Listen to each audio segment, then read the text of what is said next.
بلغ العلا بکمالی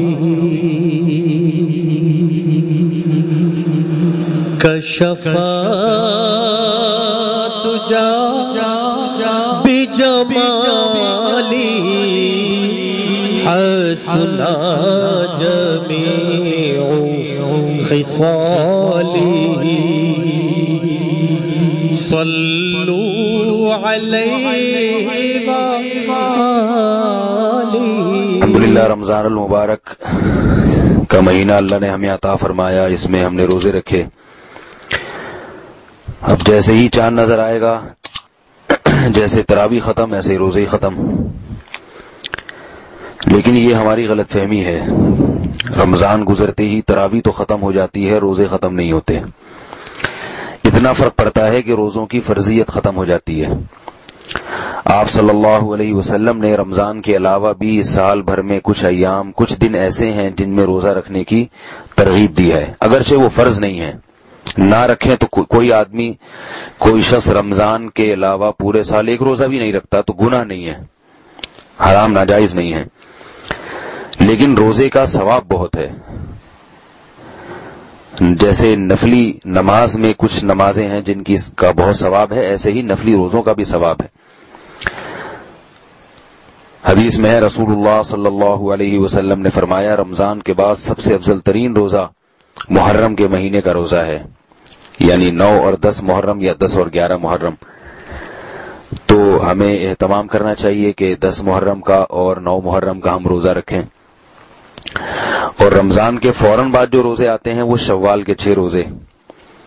رسول اللہ صلی اللہ علیہ وسلم نے فرمایا، من صام رمضان ثم اتبعہ 6 من شوال کان کصیام الدہر، جس نے رمضان کے روزے رکھے اور اس کے بعد شوال میں 6 روزے رکھے تو یہ ایسے ہے جیسے پورے سال اس نے روزے رکھے۔ تو رمضان ختم ہونے کے بعد اگر ہمت ہو تو شوال میں بھی 6 روزے رکھنے چاہیے، صحیح ہے، مسلم کی حدیث ہے۔ البتہ بعض علماء کہتے ہیں کہ یہ 6 روزے لگاتار نہیں رکھیں بلکہ تقسیم کر کے رکھیں، وہ دونوں طرح سے اختیار ہے۔ پورے شوال میں آپ کسی بھی دن 6 روزے رکھ سکتے ہیں، یعنی ضروری نہیں ہے کہ لگاتار 6 روزے کریں، بلکہ ایک ہفتے میں 2 روزے رکھ لیے، پھر اگلے ہفتے میں 1 رکھ لیا، اس طرح کر کے تقسیم کر کے بھی شوال کا مہینہ گزرنے سے پہلے 6 روزے رکھنے کی بہت فضیلت ہے۔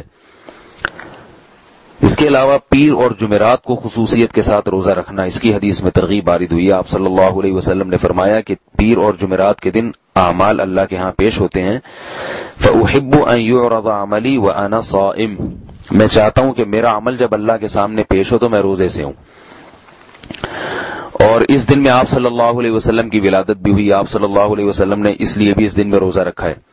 اس میں بہت ساری حکمتیں تھیں، جیسے آپ ربیع الاول پہ جو میرا بیان ہے اس میں نے یہ وضاحت کی ہے کہ آپ صلی اللہ علیہ وسلم نے اپنی ولادت کے دن روزہ رکھ کر یہ بتا دیا کہ میری ولادت کے دن کو عید کا دن نہیں قرار دیا جا سکتا، کیونکہ روزہ اور عید جمع نہیں ہوتے، تو یہ حکمت بھی ممکن ہے اس میں ہو۔ لیکن بہرحال چونکہ نبی صلی اللہ علیہ وسلم نے پیر اور جمعرات کے روزے کا اہتمام فرمایا ہے، اس لیے ہمارے لیے بھی سنت ہے کہ پیر اور جمعرات کا روزہ رکھیں، اس کی فضیلت دوسرے دنوں کی نسبت زیادہ ہے۔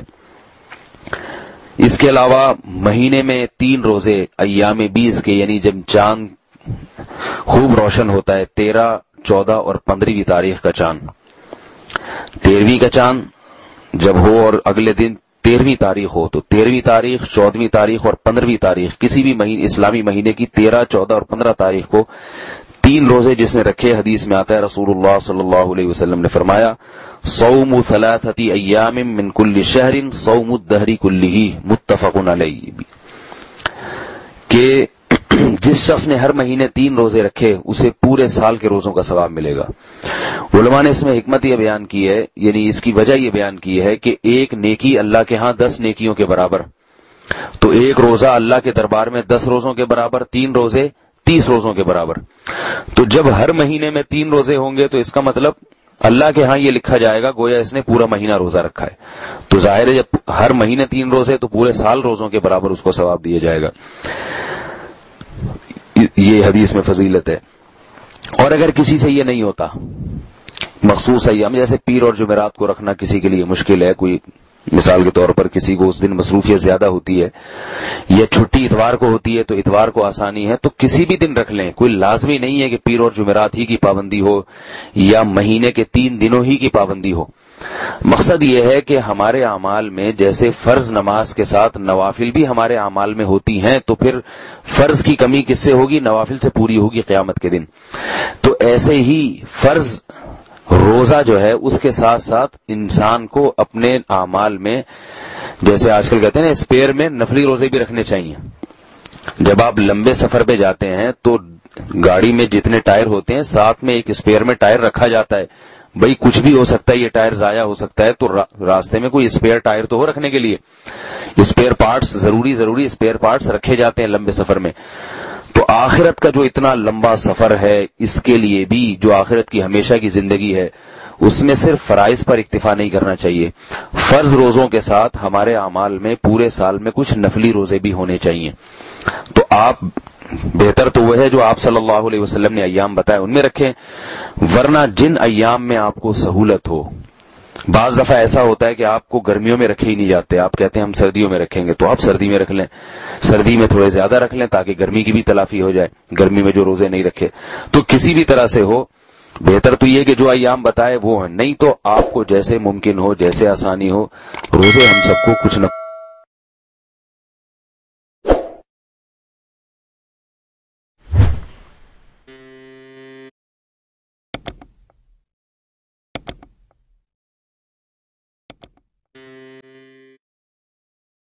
کرم فرما